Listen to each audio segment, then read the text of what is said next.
Delighted to have our next guest with us. He is the author of this book and made quite the splash here at IDF.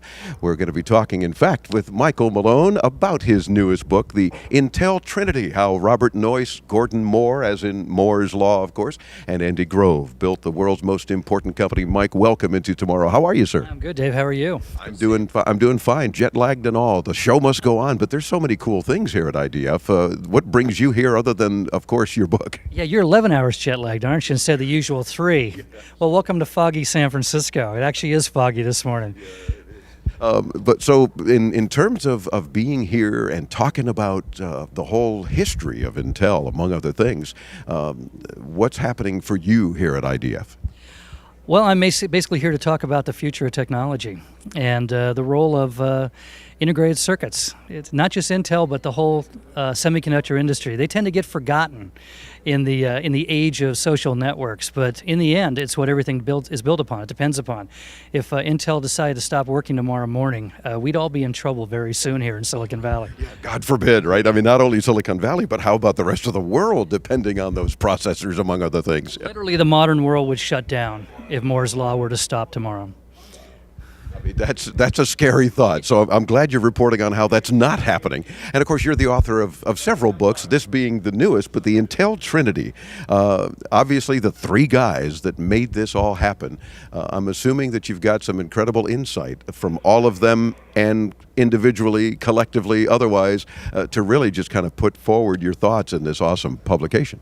Yeah, what compelled me to write the book was not only the fact that semiconductors tend to get lost in this new world of Facebook and Twitter and everything else. Yeah, they're not so sexy, it seems, sometimes, right? No, but more than that, I was struck by the fact that on paper, the 3 guys that did this, in a sense, created the modern world, shouldn't have worked together. There's such an unusual combination of 3 individuals and so different.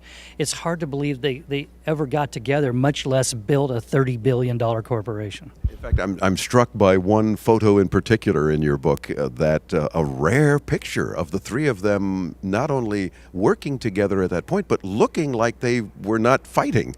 It seems like this was a rare photo indeed. Well, in fact, if you look closely, though, the body language shows 2 of them getting along real well, and the third one's sort of sitting in opposition to the other 2. And it's really the only known photograph of Noyce, Moore, and Grove, even though they ran that company for 30 years. And one of the reasons was they really didn't get in the same room together a whole lot. And yet they managed to do this extraordinary thing and to change the world. And why is that?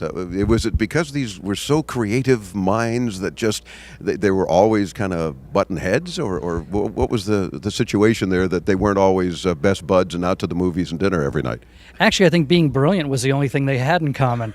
No, they were very different. One was very reticent and empirical. Another one was very loud and aggressive. And you can identify them, you do in the book, so who's who? Gordon Moore is a very quiet, scientific, analytical, empirical guy. Andy Grove is the mad Hungarian, the table pounder, the aggressive businessman. And Bob Noyce is this sort of Apollonian figure that appears once in a generation, where he's just lucky and women are attracted to him, men want to be him, and he just takes enormous risks and wins every time. And Any particular play on words on Apollonian? Yeah. Well, in many, Bob Noyce is really the father figure to Steve Jobs. Jobs really mourned Noyce's death because he used to go over unannounced to Bob's house all the time and hang out.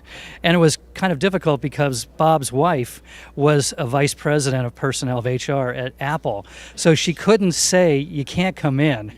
On the other hand, you know, when Steve would come for dinner and stay all evening, day after day. But really, you can't understand Steve Jobs unless you understand Bob Noyce. And was he, do you think, picking Bob's brain all the time? Or was it just that they got along and being leaders in tech just had so much in common? I think Steve wanted to be Bob Noyce. I think Steve saw in Noyce this sort of larger-than-life figure, this guy who always took a gigantic risk, who did amazing things, who helped invent the integrated circuit. He would have got the Nobel Prize if he had lived long enough, plus builds at one point the most valuable company in the world. So how many people in history do both of those things? So Steve really wanted to be Bob Noyce, but he didn't have the cool. Steve was a much more damaged personality, but he wanted so much to have that kind of easygoing charisma that Bob Noyce had.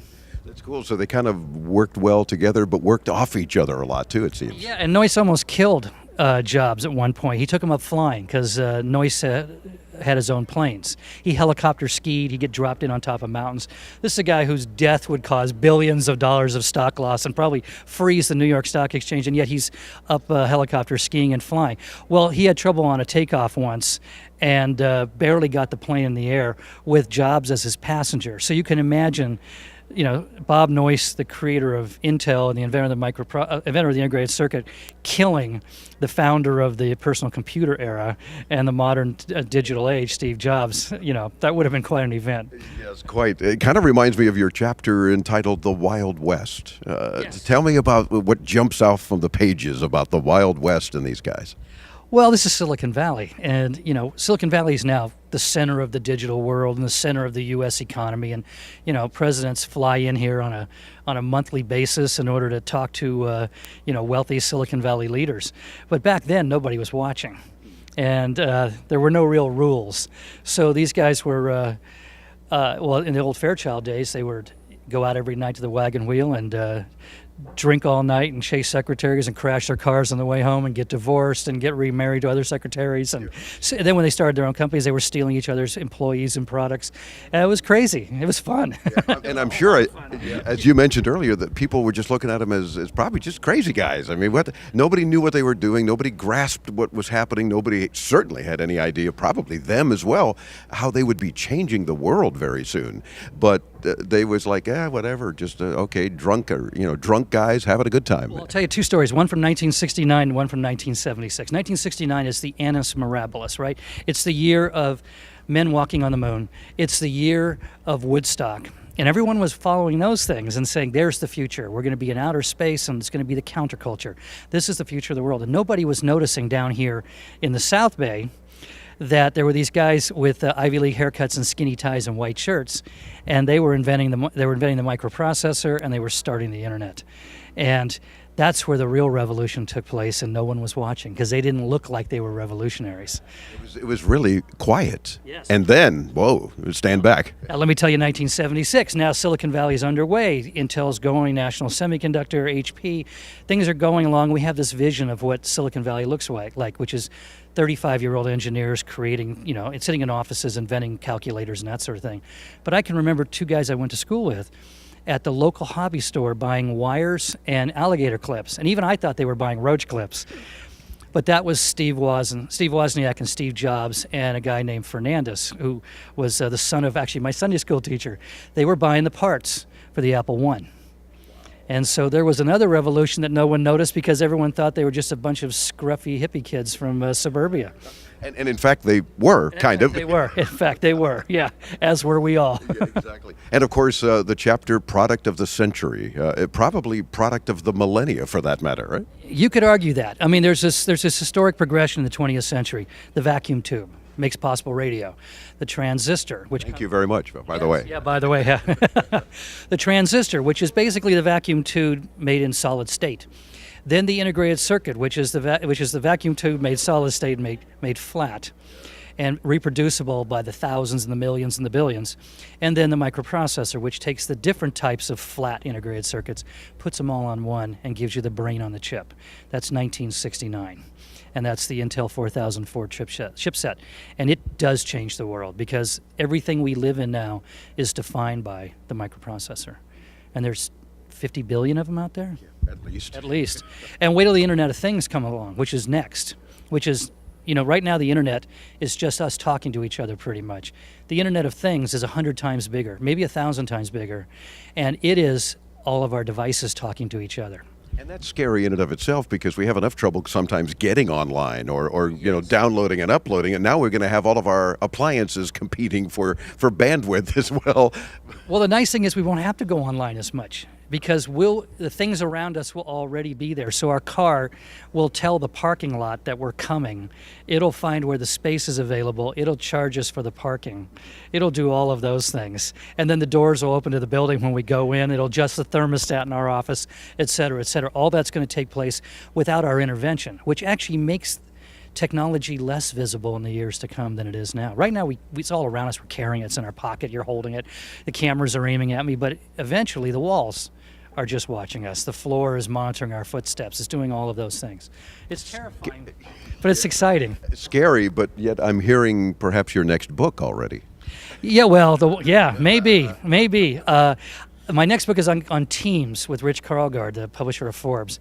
But I think the one after that, I want to tell the story of the boom, the dot-com boom, then the bust of the early 2000s, and then the bubble we're in right now. Awesome. Well, Michael, you're a delight to chat with, and there's so much more I wanted to ask you, but of course, we're out of time. Maybe we can connect on a phone interview at some point when we're back in Miami in the next few weeks or months, and I'd love to follow up. There's so much more to talk about. Once you get out of the fog, give me a call. Exactly. Thank you very much. In tight on this publication, because you certainly want to look for the Intel Trinity. I'm sure it's available wherever fine books are sold, Amazon and everywhere else. It's how Robert Noyce, Gordon Moore, and Andy Grove built the world's most important company by Michael S. Malone. And do check it out. I'm Dave Graveline. We're back with more from San Francisco, California. Yes, the foggy one, as Into Tomorrow continues on the Advanced Media Network.